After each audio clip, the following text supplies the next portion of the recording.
Le Connard enchaîné, numéro 1, février 1998.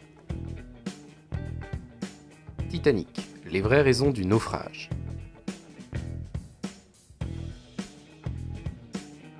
Personne ne peut ignorer les raisons officielles du terrible accident du Titanic ayant entraîné la mort d'environ 5000 personnes, surtout après le film de James Cameron qui rencontre actuellement un succès impressionnant au cinéma. Ce que peu de gens connaissent, ce sont les vraies raisons de la catastrophe. Nos paparazzis ont longuement enquêté et nous sommes aujourd'hui en mesure de vous publier le témoignage de Stéphane Naufrage, membre de l'équipage du fameux navire et survivant de la catastrophe. Il faisait nuit, la plupart des passagers dormaient. On entendait Christine gueuler comme si elle avait une bite qui lui transperçait le cul, puis on a entendu une énorme déflagration, et quelques secondes plus tard, le bateau était recouvert d'une fumée noire et une odeur épouvantable a asphyxié une bonne partie des passagers. Ils sont morts de façon atroce. Moi, j'étais à ce moment dans ma cabine et je n'ai pas senti cette odeur nauséabonde. On a ensuite entendu une seconde détonation et le bateau a coulé. Après environ 85 années d'enquête, les enquêteurs ont pu reconstituer exactement les circonstances du drame. La première déflagration correspond à un premier jet de Gérard. Celui-ci est à l'origine du nuage noir dont les particules de merde et l'odeur épouvantable ont tué près de la moitié des voyageurs. La seconde détonation, encore plus forte, correspond à un second jet de Gérard et à la chute de Christine qui a alors transpercé la coque du navire. L'affaire tenue secrète jusqu'alors a été révélée par les services secrets et Gérard devrait écoper de 30 ans de prison ferme pour crime contre l'immunité.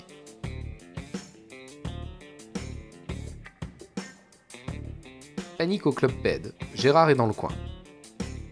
Suite aux résultats catastrophiques du Club Med publié récemment, nos paparazzis ont mené une enquête sérieuse visant à découvrir les raisons de cette faillite. Il s'avérerait que Gérard soit responsable à 100% des nombreuses pertes du club.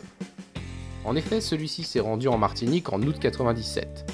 Sa présence aurait, selon des témoins, gêné considérablement l'organisation du village vacances. Ivre-mort, un géo du club témoigne. Gérard se levait tous les jours à 18h. Il ne participait donc pas aux activités de groupe la journée. Sa première activité à lui, c'était d'aller bouffer. Il se rendait au réfectoire et il mangeait tout ce qu'il trouvait, comme un porc, puis il vomissait et pissait partout si bien qu'il ne restait plus grand-chose pour les autres vacanciers et que le buffet les repoussait plus qu'autre chose. Ensuite, il allait chier dans la piscine privée, puis il allait se coucher nu sur la plage, ce qui faisait bien évidemment fuir tout le monde. Pendant les soirées, il occupait les chiottes du club et si un malheureux s'y aventurait, il se faisait sodomiser. La nuit, il terrorisait tout le monde, il violait les hommes et les jeunes garçons et même parfois des femmes. Moi-même, je me suis fait défoncer le trou de balle par cet énergumène. J'en garde des séquelles à vie. Partout où il passait, on retrouvait des cotons-tiges et des canettes de bière vides. On a même découvert des chiens morts couverts de sperme de Gérard. En partant, il a tout cassé et il a pillé le village et les vacanciers. Selon nos envoyés spéciaux et nos paparasites, c'est cet incident qui a entraîné une très mauvaise réputation et qui a provoqué une baisse considérable de la fréquentation du Club Med et donc des résultats financiers catastrophiques. Une enquête a été ouverte par le tribunal de grande délinquance de Nanterre.